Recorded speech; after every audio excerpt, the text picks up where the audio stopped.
Hello, free people of the world. This is Atilla Yeşilara broadcasting for Real Turkey channel.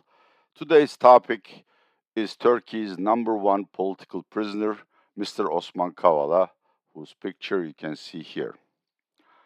This week, a Turkish court sentenced Mr. Kavala to life in prison without parole for sedition. In different Anglo-Saxon countries, people use different expressions such as fomenting a coup, provoking people to rebel against the state, but essentially for crimes against the state. His accomplices, also found guilty on organizing the famous or infamous Gezi protests, were also sentenced to 16 years and more.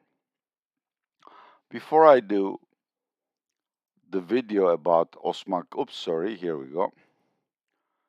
Before I explain why I call him a political prisoner, why Mr. Erdogan has this very nasty and medieval habit of keeping his enemies or people he considers dangerous in prison without due course and without a fair trial in a free court, and the implications of Osman Kavala sentencing on Turkish politics, and of course the diplomatic angle, I need to give you some background. Let me show you our cover today. We need to know about two events and get to know Osman Kavala. The first is the Gezi protests. The second is the 2016 coup attempt. And finally, who is Mr. Osman Kavala? Let's start with Mr. Osman Kavala. I have put links below this video to articles I consider respectable and credible. Osman Kavala is the scion or heir of the industrialist Kavala family. He also was a businessman, but he dedicated his life to advancing political causes. In the America, he would be called a liberal. In European countries, a social democrat. And the funny thing is, when Erdogan first came to power, Osman Kavala also helped him out because Osman Kavala thought, as I do, that Erdogan was persecuted by the secularists. Later, though, he was active in the Gezi protests. A few years after the fact, I think roughly 4 years ago, for some reason, Mr. Erdogan decided to make an example of him and he was put in prison. He has been in prison for over 4 years without a court judgment against him. This week that changed. The court convened and in a majority decision, 2-1, he was sentenced to life without parole. His specific crime, organizing Gezi protests and then also being active in organizing Turkey's 2016 aborted coup attempt. Let's look at these two events to understand whether the crime exists to start with. The Gezi protests, which transpired in 2013, were the largest mass protest ever in Turkish history. It started when Erdogan government decided to raise the only green area in Istanbul's iconic Taksim Square, which is sort of like Times Square in New York or Trafalgar in London, I suppose, and turned that park into a commercial project, like shopping center, residences, etc., etc. And what started as a small environmentalist movement to defend the park and trees mutated into a national protest against Erdogan and his policies. There are two views of what happened at Gezi. The majority view, to which I subscribe to and which is also internationally recognized, is that this was an impromptu, unorganized public reaction to Erdogan's, by then, increasingly oppressive policies. The minority view, still advanced by Mr. Erdogan and the pro-AKP press, is that Gezi, like Arab Spring, they think, is a foreign conspiracy organized by CIA, the Soros Foundation, the Jews, of course, they have to be there, and for God knows for what reason, Queen Elizabeth of UK. She's always in there.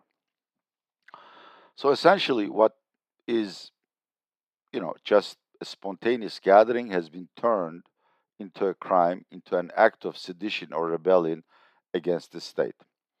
But that view has been rejected by several courts.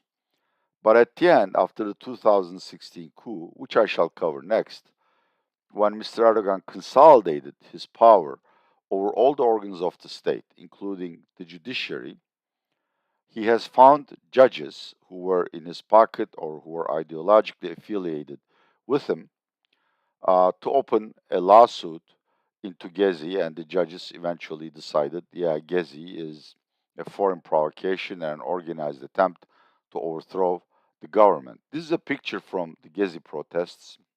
It's iconic.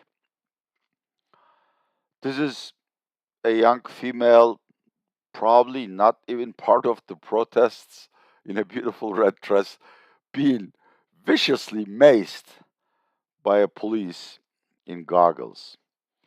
There are thousands of pictures like that, and Gezi at some point attracted to the streets over 1 million people in 79 out of 81 provinces of Turkey. Erdogan's hatred of Gezi is based on two facts. A, he cannot tolerate defiance of his power.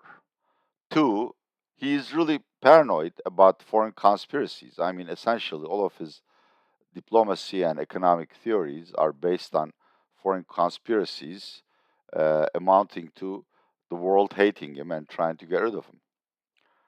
The second thing we need to know is that 2016 aborted coup attempt. This also is an iconic picture where after the soldiers, the military faction which instigated the coup was defeated, citizens climbed on a tank and put the Turkish flag. What happened in 2016? We know the facts, but we are not exactly sure about the reasons. In Turkey, the majority view is that Fethullah Gülen, a charismatic Turkish pastor, pictured here, shown with young Erdogan, they used to be allies, has convinced certain factions in the, well, yeah, the phone is ringing. I'm not going to do anything about that. Just please bear with it. Whoever is calling will give up in a second or two because I never answer my phones, to be perfectly honest with you. The majority theory is that, Fethullah Gülen persuaded or provoked certain factions in the army to rebel against the Erdogan government. The aim was to take over uh, the cities of Istanbul, Ankara, television studios, National Intelligence Agency offices, and then to kill Mr. Erdogan and to declare a Sharia state, as Khomeini did in Iran in 1980.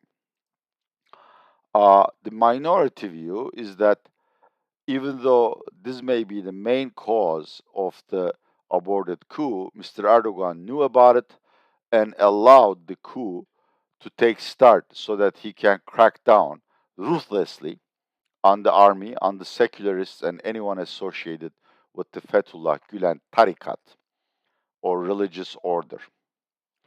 At the end, the coup was suppressed for two reasons. A, citizens of all political affiliations poured onto the streets, blocking the soldiers. B, simply because the higher ups in the army, in particular the chief of staff of the First Army, which defends the Marmara and Istanbul region, have stood against it.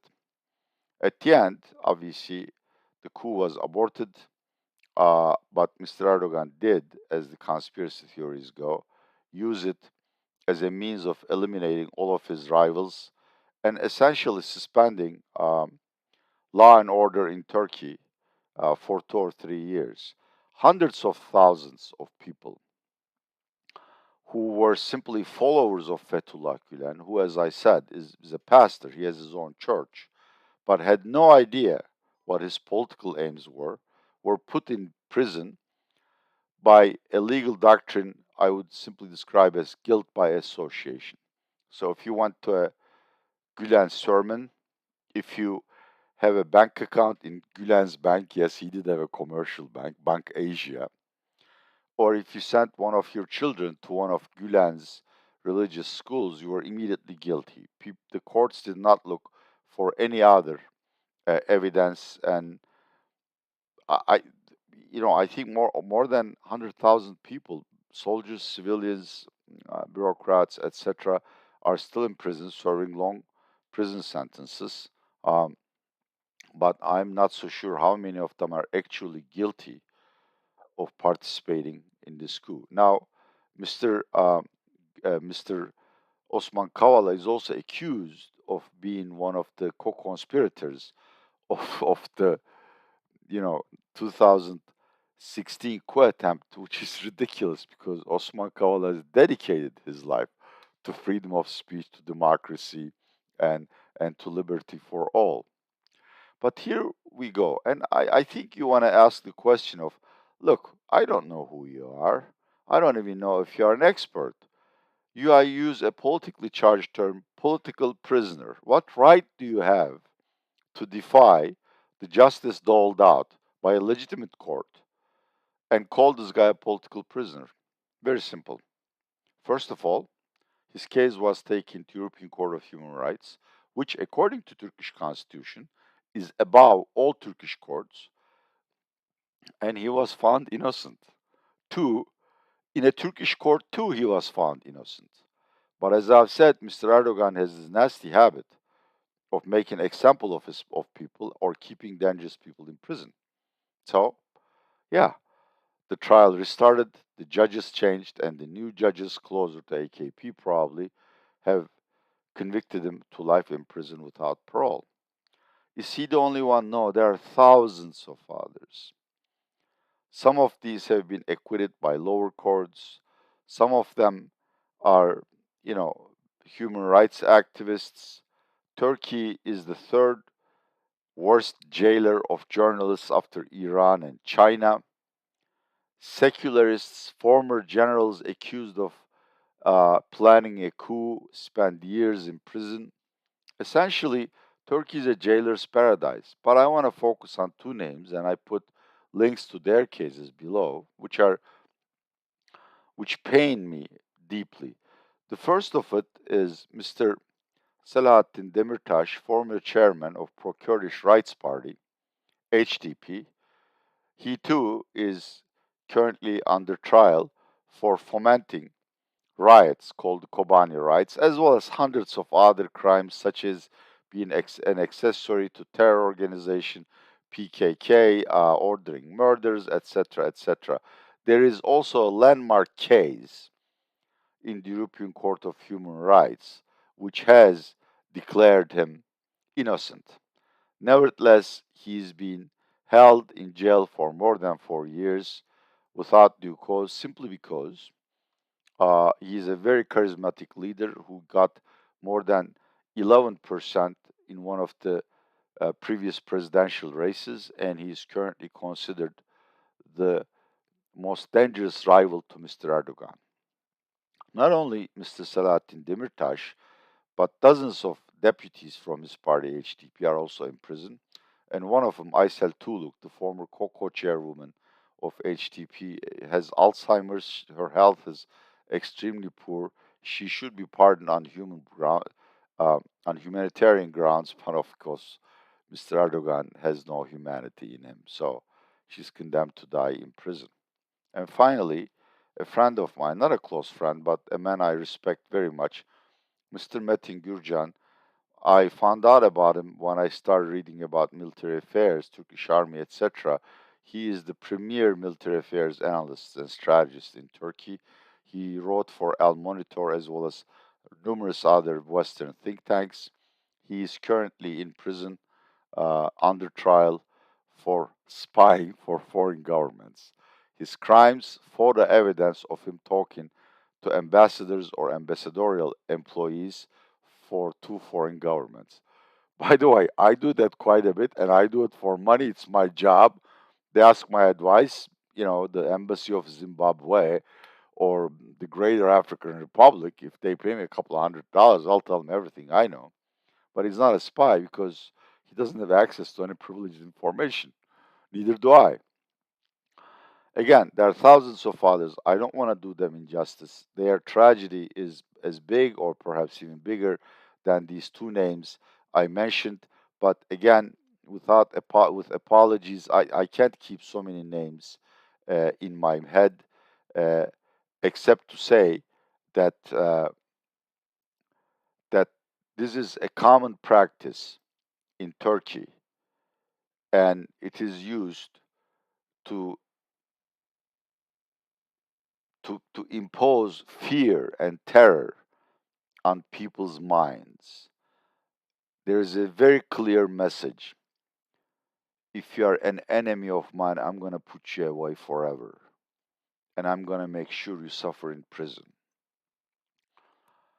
Now, Osman Kavala's sentencing is not simply a travesty of justice, a major drama about Turkey's declining record in democracy, but also a major political event, both in domestic and diplomatic terms. In domestic terms, 2 days after the sentencing, Turkey erupted again.